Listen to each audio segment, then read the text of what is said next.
जय श्री कृष्ण। सभी दर्शकों का हार्दिक अभिनंदन है। और आज की इस वेला में हम चर्चा कर रहे हैं ज्योतिष पर। कल एक जयपुर की जन्मपत्री मेरे पास आई थी और कहा था गुरुजी इसका कैसा रहेगा, वो हमने चर्चा की थी। आज भी एक जन्मपत्री मेरे पास आई है, लेकिन उन्होंने कहा कि हमारा नाम मत बताना, इसलिए हम ठीक है, सबकी अलग अलग भावनाएं होती है, लेकिन आप उसका विवरण आप लोगों को बता सकते हो। तो इसका नाम हम नहीं बताएंगे, लेकिन ये जानना चाहते हैं कि हमारा भविष्य कैसा रहेगा और ये जन्मपत्री क्या बता रही है हमारे भविष्य के बारे में। तो इसके विषय में चर्चा ये है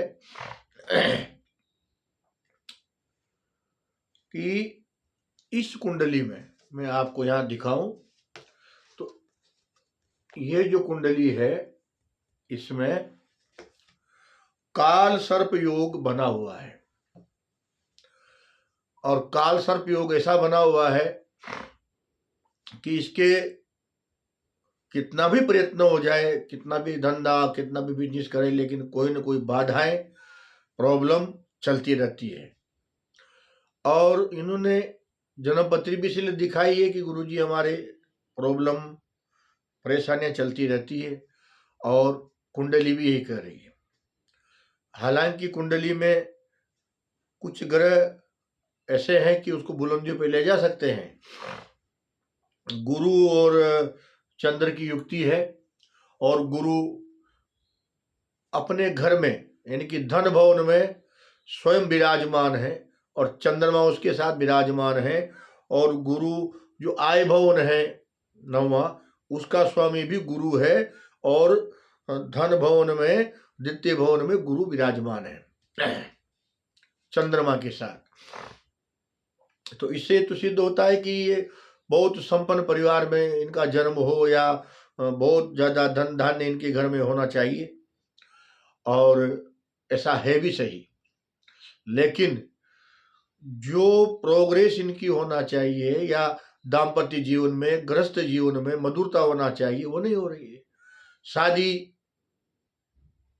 का जो हमने कहा था इनसे पहले भी कि बहुत विलंब से होगी, तो शादी भी इनकी बहुत विलंब से हुई। तो ये करें कि हम क्या करें, तो इसके लिए उपाय बताए गए हैं कि प्रथम तो इनकी जो ग्रह है उनकी डिग्री हमने देखी, तो वो बहुत कमजोर है। अभी बुध की महादशा चल रही है, और बुध की महादशा में इनको जो है सो ज्यादा लाभ होने वाला नहीं है, क्योंकि एक तो छठे घर में विराजमान है बुध, और दूसरा बहुत कम पावर उसको मिला हुआ है, 2 डिग्री पर बैठा है। अब 2 डिग्री का मतलब है कि 2 डिग्री तक हमारे ज्योतिषियों में उसको मृत माना जाता है, यानी कि कोई उसमें पावर नहीं है, कोई हलचल नहीं है, आपका वो कल्याण नहीं कर सकता। इसीलिए आपको चाहिए कि बुध की महादशा चल रही है, बुध को आप बलवान कीजिए। और बुध को बलवान करने के लिए आप हर बुधवार को गणेश जी के 5 लड्डू, हरी दूब, जनेऊ और सुपारी, ये आप उनको गणेश जी को अर्पण कीजिए बुधवार के बुधवार। और हरी वस्तुएं हो, इसे हरा चारा गाय को आप डालिए, उससे आपको लाभ होगा। मूंग हरे कपड़े की पोटली में बांध करके सुबह प्रभात काल में बुध की जब होरा चले, उसी समय आप उसको दान कीजिए, उससे आपका बुध बलवान होगा। और उसके अलावा आप अगर पन्ना भी पहनते हैं तो वो भी आपके लिए लाभकारी होगा। वैसे तो आपके ग्रह और भी बहुत कमजोर हैं, जैसे बुध भी वृद्ध अवस्था में, चंद्रमा 2 डिग्री पे है और बुध 24 डिग्री पे है, तो ये भी वृद्ध अवस्था में है, क्योंकि 23 डिग्री के 22 डिग्री के बाद वृद्ध मान लिया जाता है। तो शुक्र बिल्कुल 0 डिग्री पे बना हुआ है, जो शुक्र दाम्पत्य जीवन में सुख संपदा देने वाला है, खुशियां लाने वाला है, ऐश्वर्य देने वाला है, भूमि भवन इनका सुख देने वाला है, विदेश की यात्राएं कराने वाला है, ऐसा बुध आपका 0 डिग्री पे है, कहाँ से आपको आनंद आ सकता है। और वास्तविकता में इनके घर में यही गति हो रही है। संपन्न परिवार में जन्म हुआ है लेकिन वो सुख नहीं मिल रहा। दूसरा, काल सर्प योग बना हुआ है कुंडली में, तो काल सर्प योग से भी आपको मुक्ति पानी है। तो आप अमावस्या को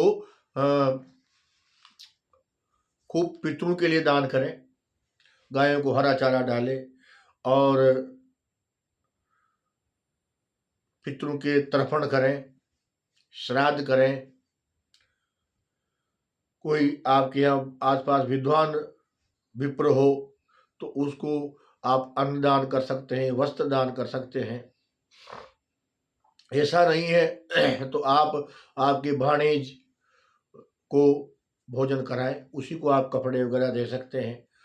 या और कोई आपका ऐसा हो उसको भी आप, जवाई आपका हो उसको भी अमावस को भोजन करवा करके और आप कपड़े वगैरह दे सकते हैं, इससे भी आपको लाभ होगा। और इतना ही नहीं, आपको और भी कुछ कार्य करने हैं कि एक बिना टांके की सर्प वाली अंगूठी चांदी की बना के और बीच वाली अंगुली में आपको पहननी है। नाग पंचमी का व्रत करें, जो श्रावण के महीने में आती है। नाग पंचमी का व्रत करेंगे, उसे काल सर्प का योग का जो प्रभाव है वो कम होगा। महादेव का आप आराधन करते रहें। महादेव का जब आप आराधन करते रहेंगे तो उससे भी आपको शांति मिलेगी। वैसे तो और भी बहुत सारे उपाय हैं, जैसे आप नाग किसी ने बंदी बना लिया हो सफेरे ने, तो नाग को आप मुक्त करवा दीजिए, उससे भी आपका काल सर्प जो है उसका जो कुंडली में है उसका प्रभाव कम होगा धीरे धीरे। और इस तरह से आप करते रहेंगे तो एक समय ऐसा आएगा कि आपका एक क्लियर हो जाएगा। वैसे तो काल सर्प योग की शांति की जाती है 5 या 7 पंडित शिव मंदिर में, ऐसा मंदिर हो जहाँ उनकी रहने की व्यवस्था हो और नहाने धोने की व्यवस्थाएं हो, भोजन बनाने की व्यवस्था हो, सिद्ध स्थान हो, वहां पर काल सर्प योग की शांति जहां आप जिस शहर में रहते वहीं करवाना है। उसमें गणेश मातृका, नवग्रह, सर्वोत्त भद्र, पितृ और मनसा देवी का और नौ नागों का, इस तरह से सबके मंडल बनाए जाते हैं, पाटे सजाए जाते हैं और उन पर देवताओं की स्थापना की जाती है। नवनाग स्थापित किए जाते हैं। एक पितरों का भी आसन लगाया जाता है जिसपे 2 चांदी के नाग नागिन बनाकर के स्थापित किए जाते हैं। उसके बाद वह अनुष्ठान होता है और उस अनुष्ठान में आपको मनसा देवी स्तोत्र, पितृ स्तोत्र और नवनाग स्तोत्र, 3 स्तोत्रों के पाठ उसमें होते हैं और राहु और केतु के जाप होते हैं बीज मंत्रों के, और सर्प मंत्र का जाप होता है। नमो तो सर्पेभ्यो जे केच पृथ्वी मनु जय अंतरिक्षे दे देवी तेभ्यो सर्पेभ्यो नमः, तेभ्य सर्पेभ्यो नमः। तो ये सर्प मंत्र का जाप होता है। 3 पाठ हो गए, 3 जाप हो गए, उसके साथ रुद्राभिषेक नित्य करना है। इस तरह से ये अनुष्ठान का प्रोसीजर है, किस तरह से जो विद्वान लोग हैं वो अनुष्ठान करते हैं। और उसमें अलसी के तेल का दीपक जलाया जाएगा और उसके अलावा पहाड़ी रंग के या सफेद रंग के फूल वहां चढ़ाना चाहिए। और ऐसा होने के बाद उन की समाप्ति करके फिर तीर्थ में जाएं। तीर्थ कौन सा?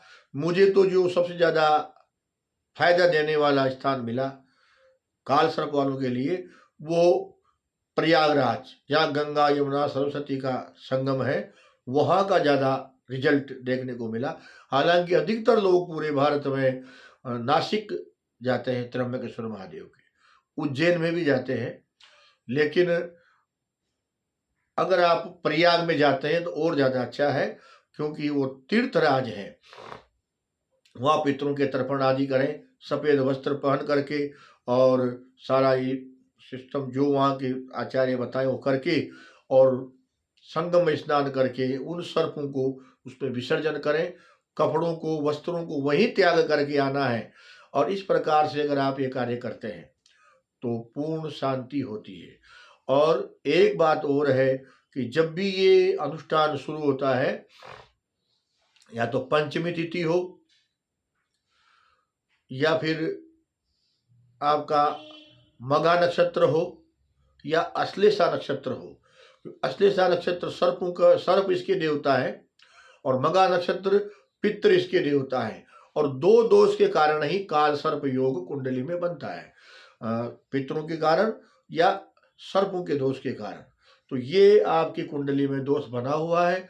आपके पास जब ये माने कि हाँ मैं इस अनुष्ठान को करवाने के योग्य हूँ या पैसा खर्च कर सकता हूँ, तभी इस अनुष्ठान को भी जीवन में एक बार कराना चाहिए।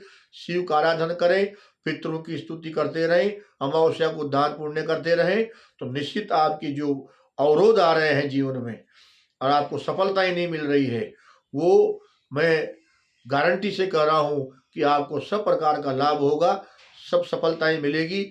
और आप बुद्ध को भी बलवान कीजिए, इससे भी आपको लाभ होगा। तो जो जो उपाय आपको कुंडली में हमने बताए उनको आप करेंगे तो लाभ होगा।